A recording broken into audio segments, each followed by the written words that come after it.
Discuss themes इन Walt Whitman poetry. कौन कौन से थीम जो हैं वॉल्ट विटमैन की पोइट्री के अंदर मौजूद हैं। असाइनमेंट मैंने आपको सेंड की है, उसके अंदर डिफ़िकल्ट वर्ड के मीनिंग लिखे हुए हैं, आपने परेशान नहीं होना। Democracy in every walk of life. मैंने आपको बताया कि एक विक्टोरियन पोइट है और विक्टोरियन एक राइटर है, उसने लिखा है the importance of being earnest, उसका प्ले है। इम्पोर्टेंस ऑफ बीइंग अर्नेस्ट का जो प्ले राइट है, जो उसका राइटर है ऑस्कर वाइल्ड, होमोसेक्सुअल था and he had a very close relation with Walt Whitman. Even he heard about Walt Whitman.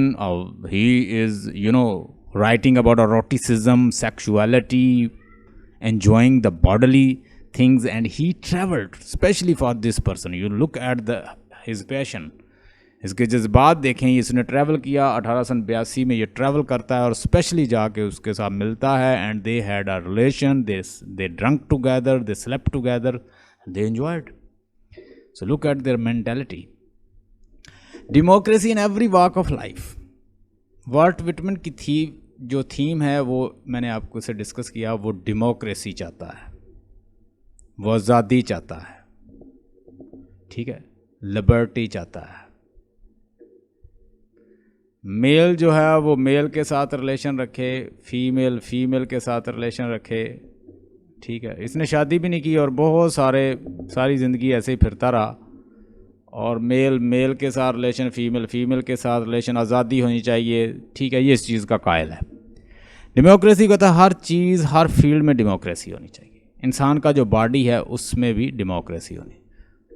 इंसान को सिर्फ सोल को ही डिस्कस नहीं करना चाहिए, हर चीज़ को बॉडी की, ठीक है, हैंड को, ठीक है, हार्ट को, इमोशन को, पैशन को, हेड को, माउथ को, हर चीज़ में कहता है हर चीज़ के अंदर डेमोक्रेसी होनी चाहिए। Democracy should be maintained.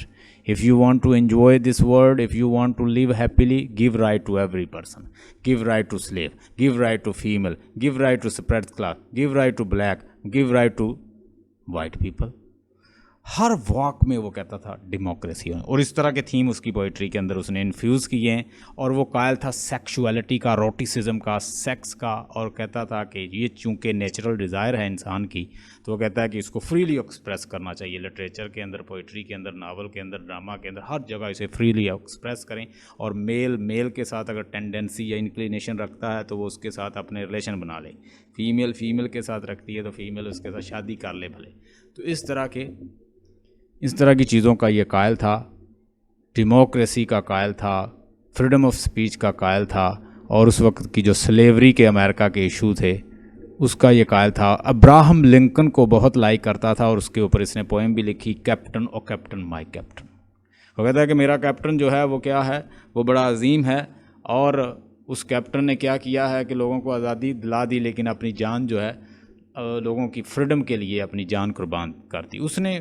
In fact northern and southern जो पार्ट था अमेरिका का, सिविल वार हुई थी अमेरिका के अंदर, आपने शायद सुना हो, वहाँ पे स्लेव्स राइट जो हैं वो नहीं दिए जा रहे थे अमेरिका के अंदर। तो जो ब्लैक अफ्रीकन अमेरिकन थे उनको लोग बहुत दबा रहे थे, तो सिविल वार होती है इसमें। एक इलाका है साउदर्न और एक था नॉर्दर्न, ये दोनों जो हैं आपस में लड़ पड़ते हैं और बहुत ज़्यादा लड़ाई होती है, ज़ख्मी सोल्जर भी बहुत ज़ख्मी होते हैं, और इसका भाई भी इसमें ज़ख्मी हो जाता है, जॉर्ज। उसके लिए फिर ये न्यूयॉर्क आता है, वहाँ पे ये अपने भाई को उसको देखभाल करता है, और साथ को काफ़ी जो वाउंडेड सोल्जर होते हैं उनकी भी ये खिदमत फिर करता रहता है जो सिविल वार के दौरान। वहाँ ही ये होमोसेक्सुअल भी बहुत सारे सोल्जर के साथ ही हो जाता है। तो इस तरह की इसकी लाइफ मैंने इसकी पढ़ी है बायोग्राफी, तो मुझे इस तरह की चीज़ें मिलती हैं। Democracy in poetry and every walk of life. Even के पोइट्री के अंदर आप डिस्कस कर रहे हैं, सोल को डिस्कस कर रहे हैं तो बॉडी को भी डिस्कस करें, मेल है तो फीमेल को डिस्कस करें, हार्ट है तो माइंड को भी डिस्कस करें। वो कहता है कि democracy equal values to the male female, to slave, to the people, ordinary people, to even bodies. और I sing for my self, उसमें ये कहता है आई सिंग माई सेल्फ बड़ी फिलोसॉफिकल पोएम है इसकी। उसमें कहता है कि आई सिंग माई सेल्फ, कि मैं क्या गाता हूँ अपने बॉडी के लिए अपने लिए गाता हूँ। मतलब जो मेरे अंदर है, मैं एक बॉडी रखता हूँ तो वैसी ही बॉडी दूसरा ह्यूमन रखता है, ठीक है। जो मेरी नीड है वो दूसरे ह्यूमन की है, ठीक है। अगर मेरे अंदर लव है तो उसके अंदर भी है, मेरे अंदर हंगर है तो उसके अंदर भी है, ठीक है। हम चूंकि पार्ट हैं ह्यूमैनिटी का, कोई ब्लैक हो, कोई वाइट हो, कोई स्किन जैसी भी रखता है, वो क्या है, पार्ट तो ह्यूमैनिटी का ही है, हम हिस्सा। तो इस तरह वो कहता है कि हमें सब के साथ इक्वल राइट रखने चाहिए, इक्वल रहना चाहिए, हमें एंजॉय करना चाहिए, हमें डेमोक्रेटिक वैल्यू को लाना चाहिए। ये सारी चीज़ें वो उसके अंदर डिस्कस करता है। यानी एक इंडिविजुअल को जनरलाइज किसके ऊपर करता है, वन को जनरलाइज करता है। दूसरे लफ्ज़ों में एक होती है इंडक्टिव मेथड, जो होता है कि एक स्पेसिफिक चीज़ ले ली और उसको क्या कर दिया, जनरलाइज कर दिया। Hope you got the point. ये 2 पॉइंट क्लियर हो गए। Common people, common themes and daily life issue. अब अगर आप देखें तो ये ना, एक तो इसने पोइट्री की है फ्री वर्स में। आप इसकी जितनी पोइट्री देखेंगे, किसी ट्री पे लिख देगा, ऑक ट्री पे लिख देगा, किसी ह्यूमन पे लिख देगा, सोल्जर पे लिख देगा, इसने लिखी है, कहते फ्री वर्स पोइट्री। और राउंड अबाउट 300 पोइम्स। जी बोलिए, 300 पोइम्स बोलिए। 300 पोइम्स लिखी हैं। कॉमन पीपल की बात कौन करता था, विलियम वर्ड्सवर्थ।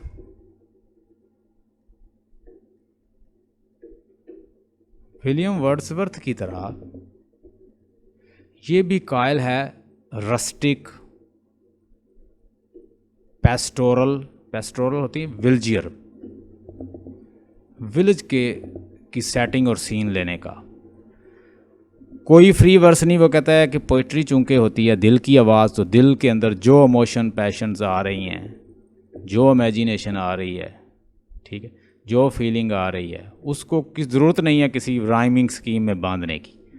तो फ्री वर्स और common setting, common people, common theme, common लोगों के ऊपर डिस्कस करना, उनके ऊपर पोइट्री लिखना, ये इसकी पोइट्री की करैक्टरिस्टिक है, ये उसके थीम है। वो पेस्टोरल सीन लेता है, वो कॉमन थीम लेता है, वो कॉमन पीपल को डिस्कस करता है, कॉमन चीज़ों, डेली लाइफ को डिस्कस करता है, यूजुअल लाइफ को डिस्कस करता है।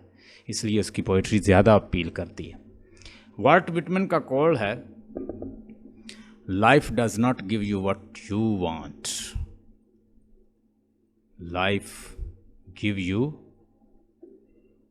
Gives you what you need. ज़िंदगी आपको वो नहीं देती जो आप चाहते हो, ज़िंदगी बल्कि आपको वो देती है जो आपको ज़रूरत होती है। The cycle of life and death. वो कहता है कि डेथ जो है वो डेथ का भी थीम लेता है, वो लाइफ का भी थीम लेता है। और इसको ये नहीं करता कि कोई उसे कहा जाए कि वो ग्रेवयार्ड पोइट है, वो ऐसा पोइट नहीं है।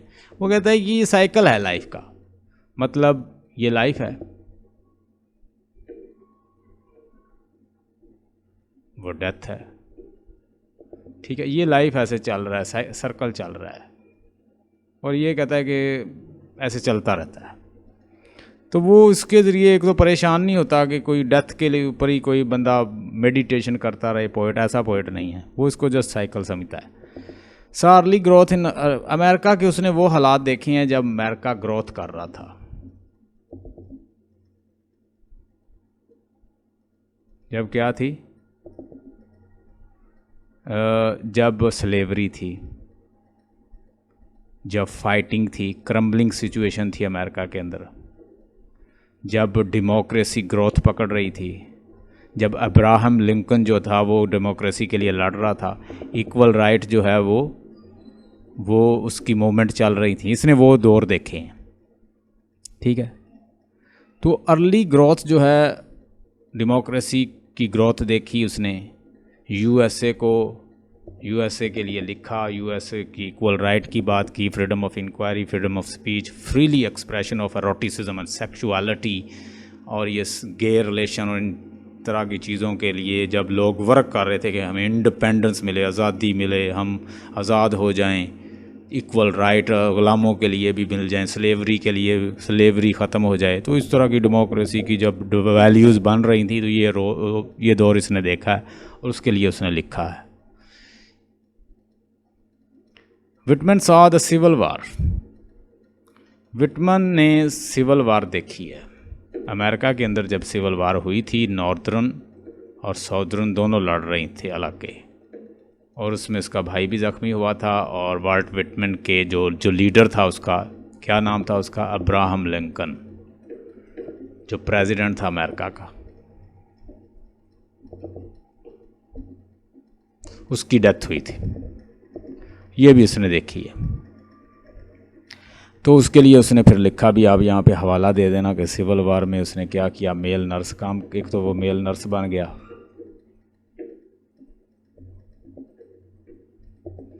यानी वो थीम रखता है, सिविल वार को भी अंदर इंक्लूड करता है। क्यों करता है? कि उसने खुद देखी है, उसका भाई भी ज़ख्मी हुआ था और वो जिसको अपना लीडर मानता था उसकी भी डेथ हुई थी। और वो किसके लिए? डेमोक्रेसी के लिए लड़ता। वो कहता है कि शहीद हो गया है मेरा captain Abraham Lincoln. Many issues like the population and democracy, racials and the slavery issues, ये सारे इशू उस वक्त मौजूद थे। Beauty of individual and rod elegy for the captains, उसने बहुत सारी एलिजीज लिखी, composed many elegy after the death of Abraham Lincoln. Individual beauty को देखता था, इंडिविजुअल के अंदर जो ब्यूटी है, चूंकि हम सारे ह्यूमैनिटी का हिस्सा हैं, तो कहता है इंडिविजुअल के अंदर जो ट्रेट फीचर मौजूद हैं वो सारी ह्यूमैनिटी के अंदर। देखिए 90% मैं कहता हूँ कि बल्कि 95% लोग तकरीबन एक जैसे ही होते हैं। उनकी वांट्स तो वही होती हैं ना, जो मेरी है वो आपकी।